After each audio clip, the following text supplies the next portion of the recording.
By discovering two young women's bodies buried in the back garden of this terraced house, the police were also discovering the truth about Peter Tobin. I think he's a deeply chilly man. He was manipulative, cruel, calculating. She was simply a piece of meat by that point to him. He was a man of such evil intent that he would clearly kill again. Vicky was last spotted waiting here for a bus to Falkirk. She'd never made the journey from her sister's house through Bathgate before and was anxious to get home. Is Tobin a sociopath or is he a psychopath? All psychopaths are manipulative. They are impulsive, they're very cunning. They will use people as a means to an end.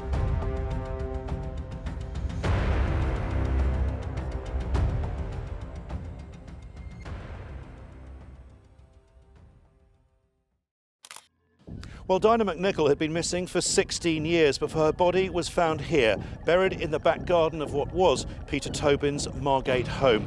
She'd been bound and gagged and her body wrapped in rubbish bags.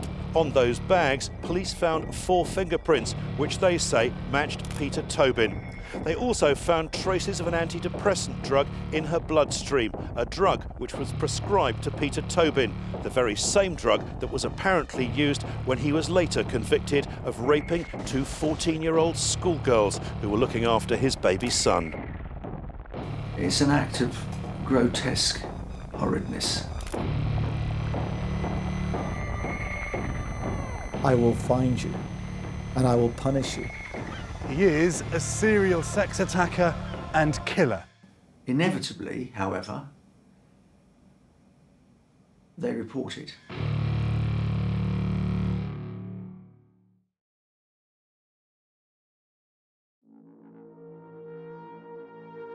Peter Tobin, a Scottish serial killer and sex offender, was sentenced to a whole life order for the brutal murders of 3 women between 1991 and 2006. Yet, in a chilling confession, Tobin himself hinted at an even darker truth, claiming, "I have murdered over 48 women." Tobin's reign of terror began long before his first confirmed killings. He was married 3 times, each marriage marked by violence and control. His first wife, Margaret Mountney, revealed that she was coerced into marrying him. She recounted the horrors she endured, raped 3 times, stabbed, and left for dead. In 1970, he was jailed for 3 years on charges of burglary and forgery, a mere prelude to the horrors he would later commit. After his release in 1973, Tobin met Sylvia Jeffries, a 30-year-old nurse. Their 3-year marriage was plagued by his violence, with Sylvia recalling an attempt by Tobin to strangle her, narrowly escaping death. After Sylvia, who has by now fled with her son by Tobin, he takes up with a 15-year-old called Kathy Wilson, who is very much the shape of his desires to come. Very young, very innocent, very malleable, and very much Tobin's victim of choice. She bears him a child. They move from Bathgate in Scotland to Margate in Kent. This is a married man, now married 3 times, who entices 2 14-year-old schoolgirls to his house in Margate, plies them with alcohol, and attacks them. Sexually attacks them. The prosecution says this conviction and the fact that he murdered Vicky Hamilton show that he was a man with a propensity to abduct young girls, to administer the drug amitriptyline to them, murder them, and bury their bodies in rubbish sacks. Peter Tobin was abusive to his first wife, as he was to all the women in his life. And one of the things he did, which again is something that's very common among serial killers, is he was abusive to animals. He slashed the throat of a little puppy in front of her and watched it bleed to death. And then as she protested, he raped and cut her inside her vagina with a knife to such a degree that the blood dripped into the flat below. So this was a man who knew no empathy and whose desire for control and his desire to torment and degrade those around him was an enormous impulse, which he along with other serial killers, exhibited in abundance.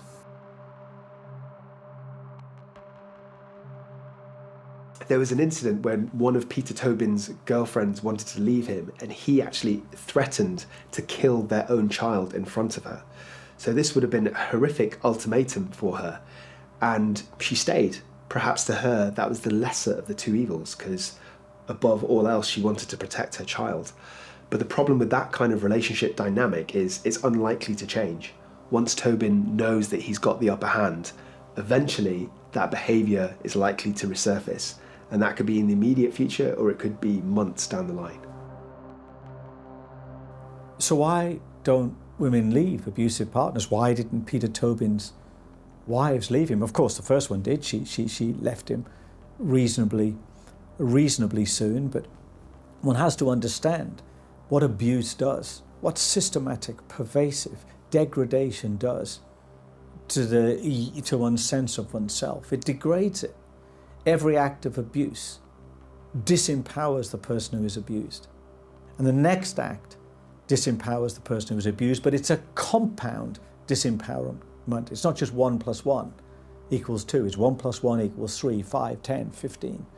And the deeper and more pervasive the degradation is, the harder it is for the victim to muscle up the strength, the courage, the will, the self-esteem, the ability to leave. And also, we can't forget that Peter Tobin was charming at times. You know, that's part of his makeup, that's part of his manipulation. So sometimes when people are in these kind of relationships with domestic violence, they focus on the nice periods, on the happy memories, on the charm of the perpetrator.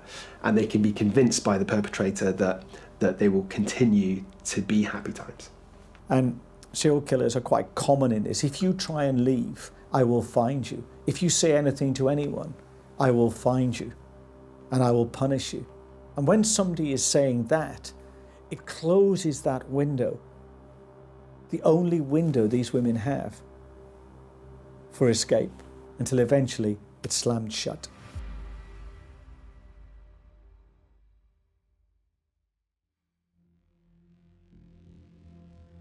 Tobin was born into a large family, one of 8 children. His violent tendencies surfaced early.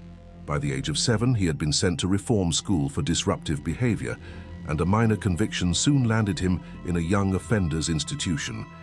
Even at a young age, Tobin's defiance and disregard for rules were unmistakable. The darkness within him was already growing, setting the stage for the monstrous acts that would thrust him into infamy. The world would soon witness the true evil that was Peter Tobin. Peter Tobin was born in Renfrewshire, just west of Glasgow in Scotland, in 1946. He was the youngest of 8 children, an Irish Catholic family. He was a very difficult little boy and soon got into trouble with the law. In fact, he was sent to an approved school, what were then called approved schools for young offenders, and later to a young offenders institution. He was manipulative, cruel, calculating, and developed into an adult who was consistently in trouble with the law. They were told that in 1994 Peter Tobin had a conviction for raping a 14-year-old girl and sexually assaulting another, that he'd given them both sedatives.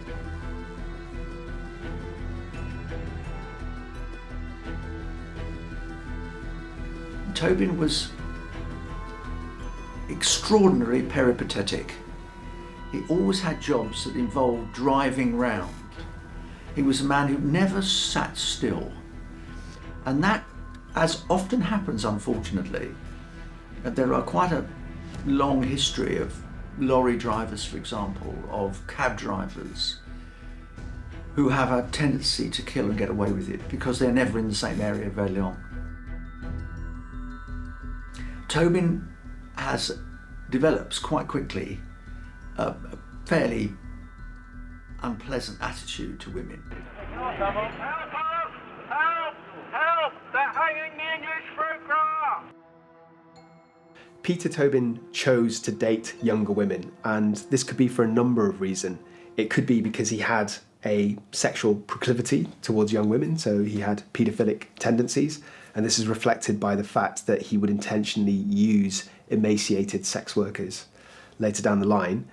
It could be that he knows that he's going to be able to dominate and control younger individuals because they've got less confidence, less life experience, less autonomy, less ability to make their own decisions. Or it could be that it actually plays into Tobin's narcissism. So he liked being in the position of being dominant, of being the mature one, of being the respected figure.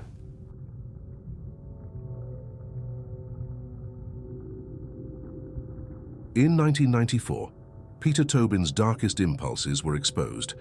Tobin attacked two 14-year-old girls at his flat in Havant after they went to visit a neighbour who was not at home. They stopped at Tobin's flat and asked if they could wait there. After holding them at knife point and forcing them to drink a strong cider and vodka, Tobin sexually assaulted and raped the girls, stabbing one of them, whilst his younger son was present. He then turned on the gas cooker without lighting it and left them for dead. But they both survived the attack. To evade arrest, Peter Tobin went into hiding, assuming a false identity and joining the Jesus Fellowship, a religious sect in Coventry. Despite his efforts to disappear, authorities tracked him down to Brighton after locating his blue Austin Metro. On May 18th, 1994, at Winchester Crown Court, Tobin pled guilty to his crimes and was sentenced to 14 years in prison. In 2004, at the age of 58, Peter Tobin was released from prison after serving a 10-year sentence. He returned to Paisley in Renfrewshire, but his release would soon lead to more sinister findings.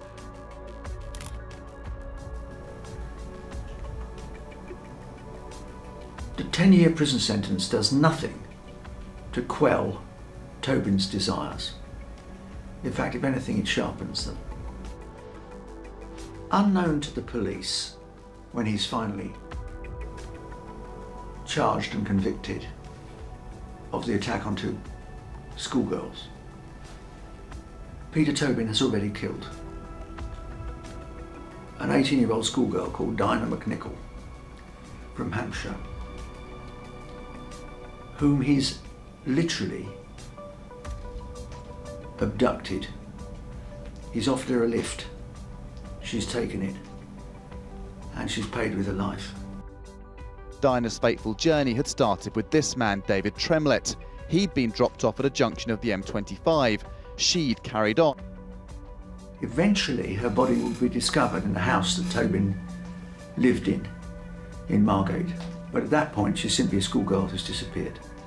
She disappears, Tobin attacks the two girls, is sent to jail.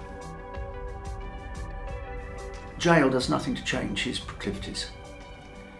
Tobin, if anything, becomes more determined to attack young girls than he was before. He is brutal, relentless, and in every way horrifying. Experts are using radar devices to locate what they call hotspots, points in the structure of the building where there's been deliberate movement, perhaps for home improvements, perhaps for something much more sinister. The hole was so deep that one had joked it looked as if he was digging for Australia. In fact, Peter Tobin had said he was digging a sandpit for his son. When it was filled in a few days later, he told that same neighbour social services had said it would be dangerous. It was, said William Clegg QC, an obvious lie. The true evil of this man was summed up in court as he was convicted of murder for the third time. Peter Tobin joked with a neighbour about digging a sandpit for his son, when in fact he was digging a grave. In September 2006, not that long after his release from prison in 2004, Tobin is working as a handyman at a church in Glasgow. He's calling himself Pat McLaughlin. Also living at the church, in the presbytery of the church at that time, was a Polish student called Angelika Kluk, who is young. She's working with the church. She's very much Tobin's appetite. And Tobin obviously targets her. The last time she's seen, in 2006, she's with Pat, the handyman, working in the garage next to the presbytery. She disappears. In fact, she falls into the hands of Tobin. Angelika Kluk, a Polish student, was staying at the presbytery of St. Patrick's Church in Glasgow, where she worked as a cleaner to support her Scandinavian studies at the University of Gdansk. On September 24, 2006, she was last seen in the company of Peter Tobin. It is believed that Tobin attacked her in the garage attached to the church. Kluk was brutally beaten, raped and stabbed before her body was hidden in an underground chamber beneath the church's confessional. Forensic evidence indicated that she was still alive when she was placed under the floorboards. Police discovered her body on September 29th, and Tobin was quickly arrested in London. He had checked into a hospital under a false name, using a fictitious illness to evade capture. Tobin was found guilty of raping and murdering Kluk and was sentenced to life imprisonment, to serve a minimum of 21 years. This should have been a day of worship here at St. Patrick's Church, but instead the building remains a crime scene, sealed off and guarded by police. And today brought the news that the people who laid those floral tributes were expecting but dreading that the body found hidden underneath the floorboards here was indeed that of the missing Polish student. We offer our sympathy to the family of Angelika, whose body was found in the church. It has been confirmed that she has been murdered. Local church worshippers this morning spoke of their shock and grief at her brutal murder. You feel safe when you're inside the church. You don't think of anything like this happening. It's really absolutely dreadful. And Angelika was a very nice girl. She's strangled and stabbed, and she's buried while still alive under the floorboards next to the altar in the church, next to the confessional and the altar in the church. Now, some people have suggested there was a religious motive to that killing. I don't think there was, but the fact that he was up from an Irish Catholic family, it was a Catholic church, there's obviously some religious element in there. I think it was a crime of opportunity. I think he targeted her, and I think he was so callous, so cruel, that the fact that she might still have been alive when he buried her under the floorboards didn't occur to him. It was irrelevant. She was simply a piece of meat by that point to him.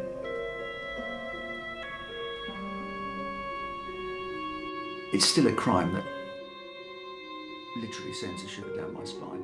Sadly, I have to inform you that following the post-mortem examination this afternoon, Angelika's death has now been treated as murder. All I can say it was a horrific and very, very violent attack on a young lady. Tobin soon received his third life sentence after the remains of Vicky Hamilton and Dinah McNichol were discovered buried in the garden of his former home. Both young women had vanished many years earlier, in 1991, and Tobin's connection to their murders cemented his reputation as a ruthless serial killer. Since then, he has been linked to the disappearances of several other young girls, leaving investigators to believe his true number of victims may be far higher.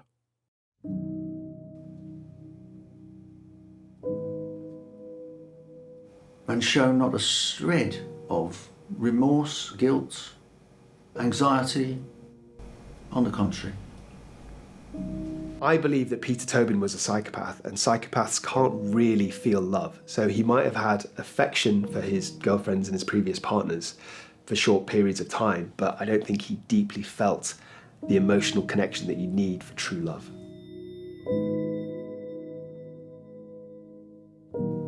Someone who lacks empathy doesn't really care about any other human being's emotions except his or her own.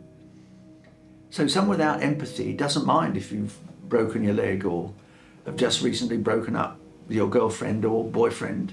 They don't care about that.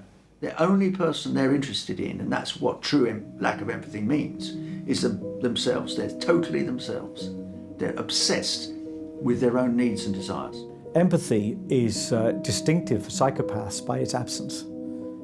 There were some studies done and looking at the limbic system and the amygdala, basically the emotional centers of the brain, when psychopaths and people far on the psychopathic spectrum were shown terrifying images, like horrific images. And whereas most people, the amygdala would be lighting up and we'd all be, I'm sure, in extremes of emotional response.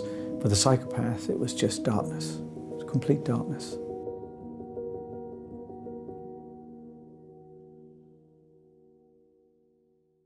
Many psychopaths exhibit paraphilic behavior, which means they have unusual sexual orientations, and they take them to an extreme, Their sadism is extreme, another paraphilic behavior might be masochism, voyeurism, fetishism. Of course, some of these behaviors are widely distributed through the population, but again, in psychopaths, they're simply taken to an extreme.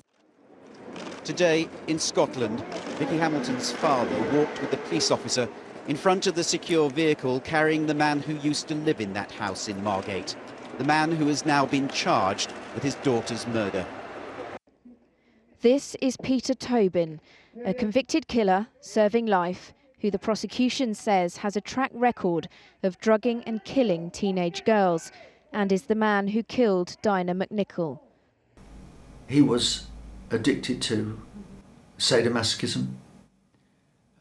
So some prostitutes have said of him when they knew who he was. He was a man for whom it's very difficult to feel the slightest warmth. One of those people, if you met, you'd probably try and avoid. There was something about him.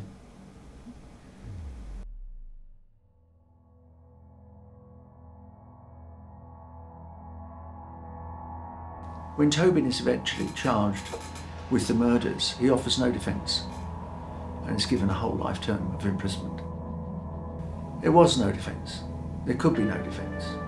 He was, needless to say, attacked in prison and suffered eventually a stroke and died.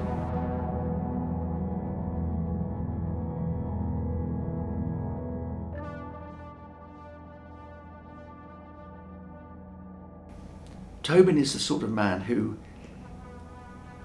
could not be allowed to remain at large because no one, particularly no young woman or teenage girl, was safe.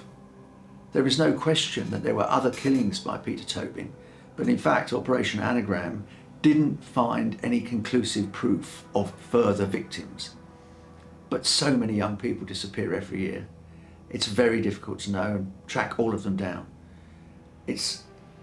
I'm always being convinced in my own mind that Tobin was a relentless killer, but that some of the victims will simply never be found.